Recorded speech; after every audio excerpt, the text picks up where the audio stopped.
Paul wrote to the Corinthians, "Now you are the body of Christ, and each one of you is a part of it." We all bring our gifts and talents, as well as our joys and burdens to the church. As we get to know each other, we give and receive care across ages and interests. So really, when you get down to it, all we really want is to be heard. We want others to listen to us, and we want to feel like they care about what we're saying, and we want to feel connected. I was so excited when I was assigned to an elderly woman who had once been quite active in the church. We couldn't have been more opposite, and what started as a rather formal situation quickly evolved into one of the most loving, hilarious, God-filled relationships of my whole life. We're all the same on the inside, no matter what our age. The relationships are one of my favorite parts of this church.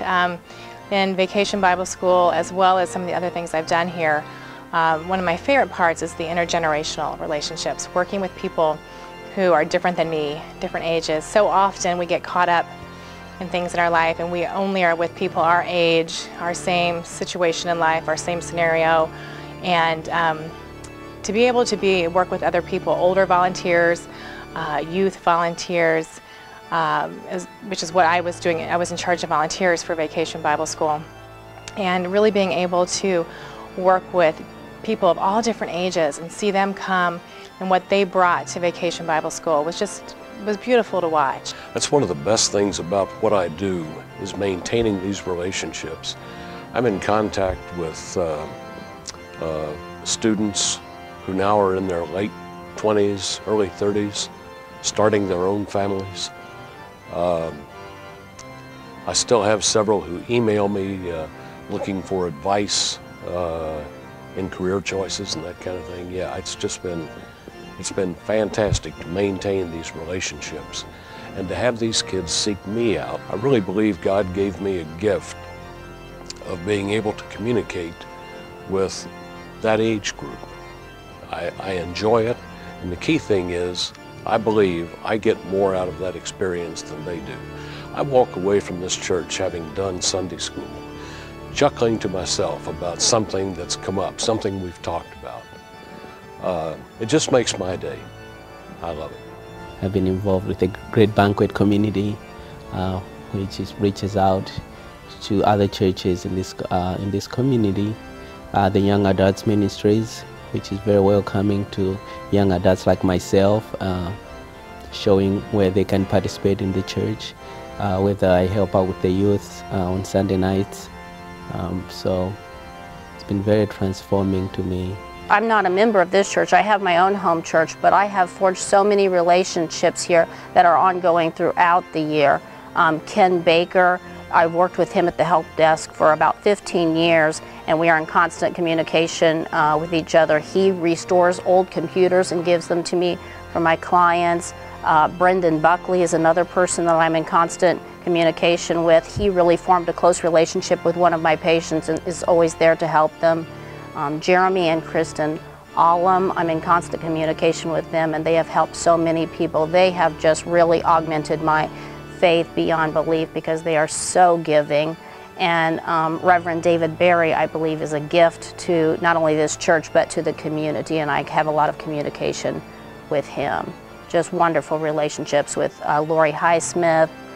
It's just too numerous to mention all the people from this church that I'm in communication with a lot.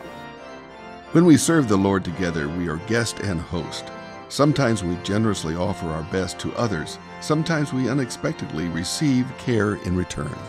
There really is a blurring of the line between the guest and the host. We go down from the United States and all that it promises with ideas, projects, supplies for them. And in turn, they have made visits here. And I think that we have profited more flipping roles when we've gone down. We've actually been treated to far more than we have given. When you have concerts, it does give you the opportunity to get a little bit closer with people. And I have found in talking with people, you're able to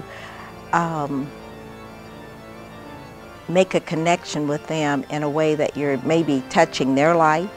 When you're sharing something, maybe you don't know that at the time, but you might be influencing them or supporting them and are encouraging them. And it goes both ways, because sometimes actually I was wondering, whether I really wanted to participate or not. But the way that they were able to respond to me and treat me, it encouraged me at a time when I needed it without even knowing it. We come as individuals to this common ground and build relationships that inspire and uphold us. My friendship with these people on this committee is so deep, and there is such an element of trust that I feel like if I'm not here, the planets just don't line up right for the rest of the week. I've known Brooke growing up at Second Church. And I saw him when he was leading in service and all that, but I didn't really get to know him until I found out he was going to be a leader on Footsteps. So throughout my senior year of high school, I came to church every Sunday and we had class, and we got to know all of the students and all of the leaders that were going on the trip. And I became really excited to find out more about Bobby and the other leaders. And so basically we became really close through the summer trip of Footsteps. One of the transformative moments for me in relation to Brooke is that I think was on our first bus trip when we were numbering off and saying our names. Brooke gave me the nickname of Bobby, which I haven't been ever called in my life, but it stuck, and it was like a big group hug that I was part of the group with that nickname of Bobby, and everyone else picked up on it. God brought me the two most organized people that I personally know, Cindi and Alicia, and so for 2 years we did Vacation Bible School, and I had known them a little bit here and there through other things, but we are forever bonded by our years with chairing Vacation Bible School together. The friendships formed in worship, mission, study, giving, and fellowship strengthen our faith with the bond of God's love. If one member suffers, all suffer together. If one member is honored, all rejoice together.